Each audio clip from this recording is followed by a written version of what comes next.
Up next.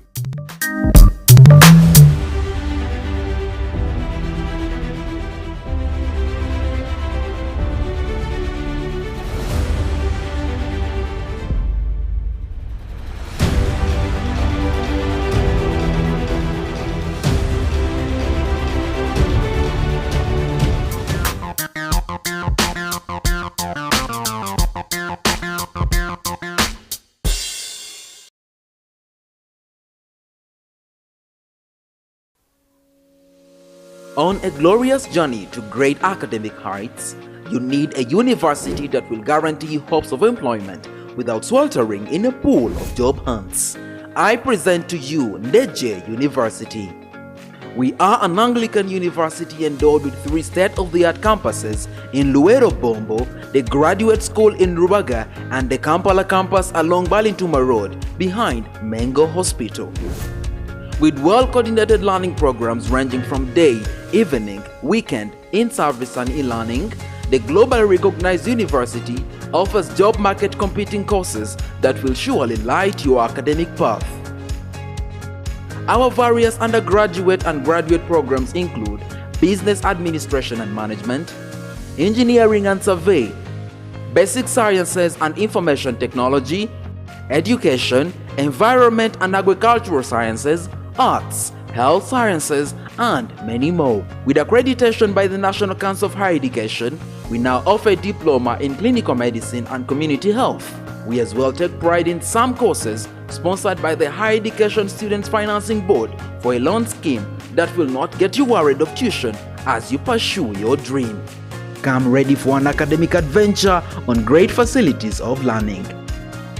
You can visit our website on www.ndejjeuniversity.ac.ug. Ndejje University, the fear of God brings knowledge and wisdom.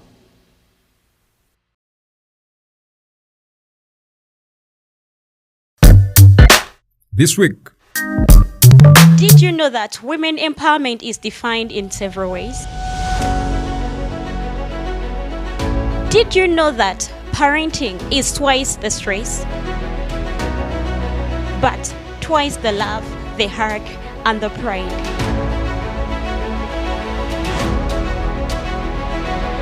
Here I am to bring you the woman of valor, where ladies are proposing that parenting is not a life full of struggles, but a journey for the stronger ones. Those who are married, let love stay, because once it is disintegrated, the foundation is destroyed. Catch me every Thursday at 19 hours here at Ndejje University TV with Joanne Peace.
Coming up on Live at 8, learners below the age of 16 are urged to present their NIN numbers to NIRA for identification cards.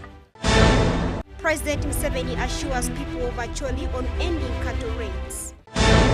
And in sports, Uganda para badminton team embarks on an international journey. This and much more in Live at 8.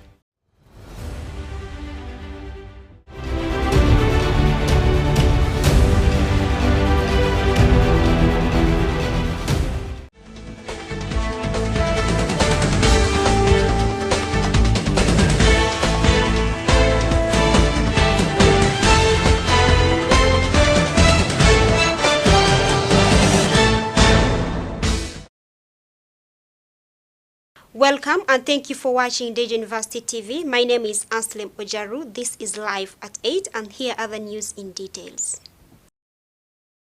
Addressing journalists at police headquarters in Nagru, the NIRA Public Relations Manager Osborne Mushabe said that learners below the age of 16 years can register for national IDs by providing their NIN numbers to any of the NIRA offices across the country.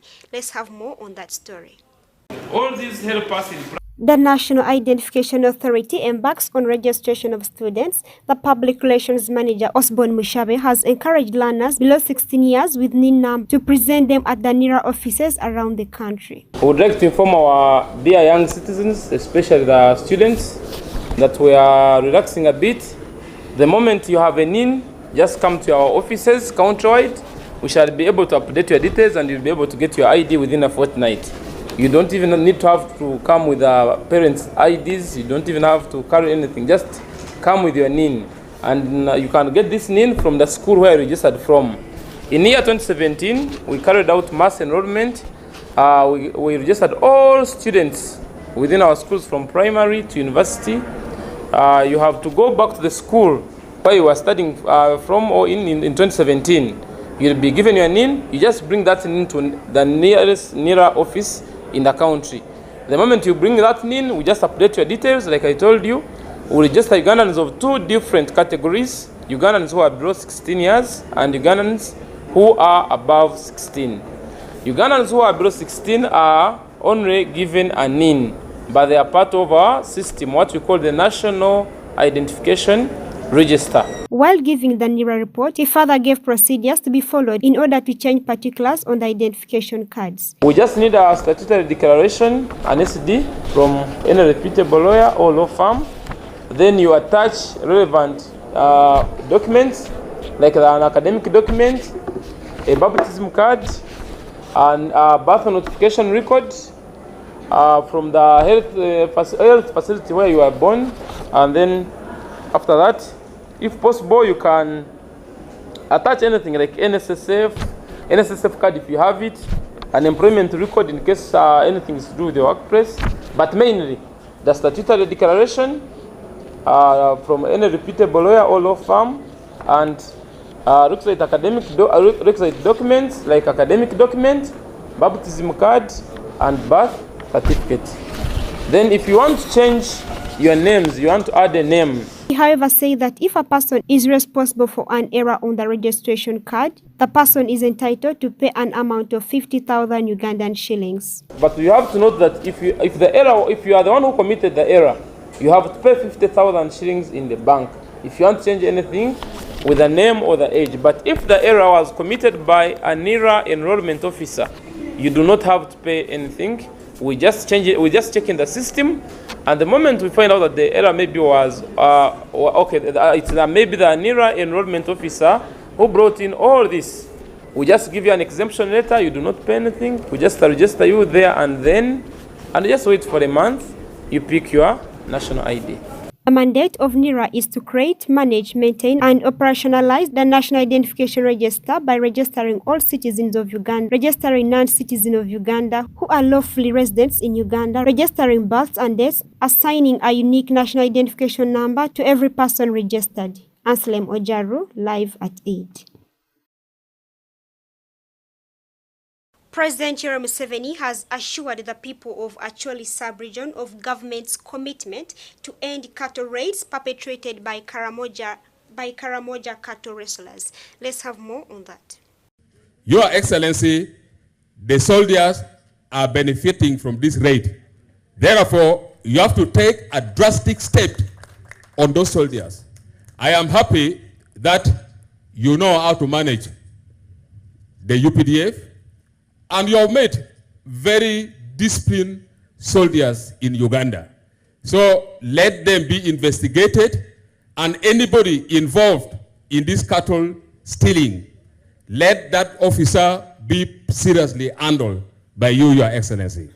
As far as the raids is concerned, we have evidence. This so-called Karamoja, we are not sure whether it is truly the real Karamoja who are raiding our animals. The lorries are moving and they are passing through roadblocks, carrying animals. Why not to intercept those lorries? Now, the problem with the cattle rustlers is not really just the problem of the cattle rustlers. It is also a problem of weaknesses in the army and the police. So, otherwise, it's not a big problem really. It becomes big because the ones who are supposed to handle it, they don't do it.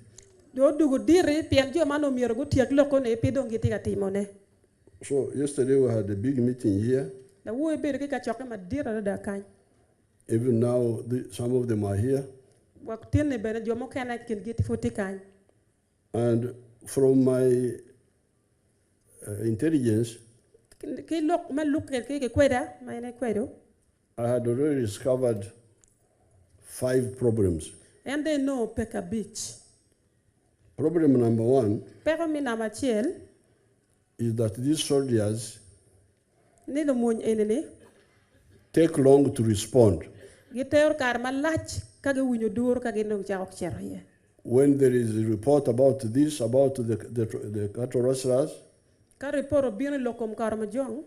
they don't respond quickly. They don't work with the wananchi. If anybody is coming to disturb you here, the wananchi tell you. But it seems some of our commanders, they now look at wananchi as if they are doing them a favor. They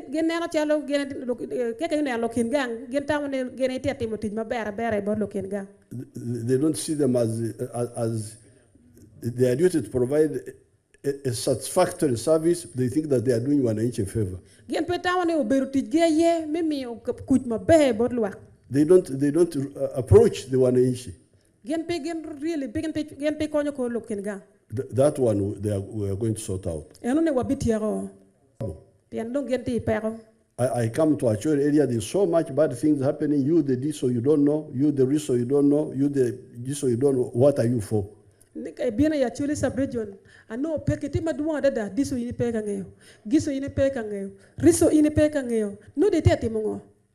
So that is the other problem of corruption, which we are going to wipe out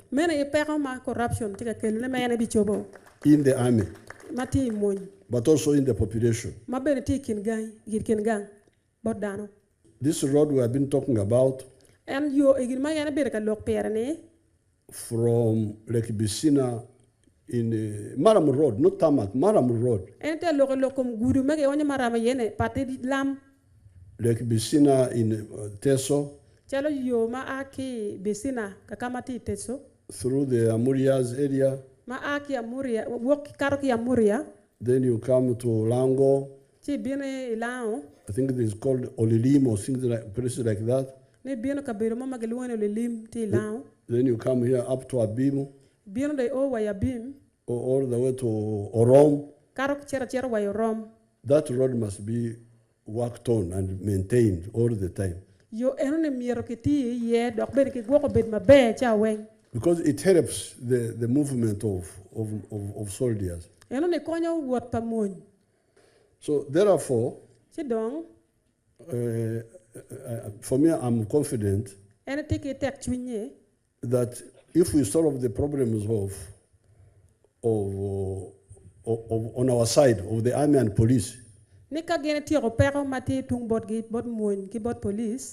have got enough goodwill from the wananchi. The story that the Karamojong, it's their culture, they read, I don't believe that.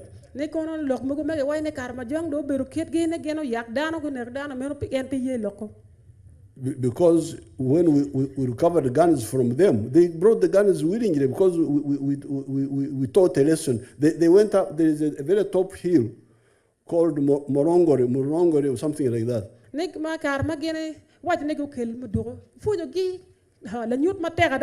They went up there and I followed them and I demolished them. And they ran into South Sudan. And we followed them there. So therefore, I wanted to report to you what we discussed and decided it may take like 2 months to fully mobilize what I'm saying. Now, regarding for Acholi. Yes, for Acholi. Aswa, they call it Aswa. Yes. Now, I talked about the army a lot, but there's also the police. That police also, since some time ago, we decided to reorganize them. And I told them to have 18 personnel per sub-county. The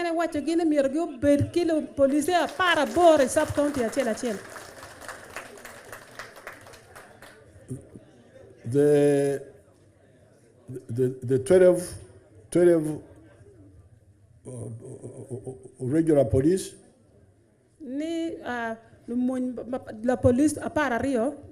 And then the others, CID and all that, these other people.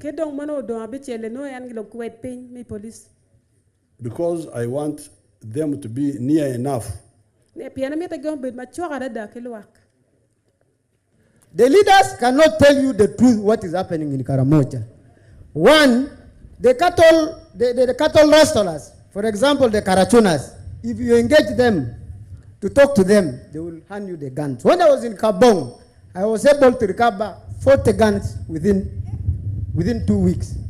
But when they know that you are doing the truth, they will start fighting you. And they either transfer you or drop you. Who will fight you? The leaders. Which leaders? The members of parliament, the MPs. That's what, for Karamoja. That's what they do. That's why you find there is no Karamojong who's RDC working in the region. Because they don't want the issues to be talked in a direct manner. That's what happens in Karamoja. Even their IDs, these are not Ugandan. And we wonder what is... And in sports, a team of 7 Ugandan para-badminton players comprising of 2 men and 7 women is currently gearing up for the Para-Badminton International set to commence from the 17th to the 23rd of this month. The team, accompanied by coaches Nabirunji Fatuma and Masiko Edwin, received an international send-off on Sunday at the Sharing Hall in Zambia, where they were flagged off by the president of the Uganda Para-Olympic Committee. Let's take a look at the story.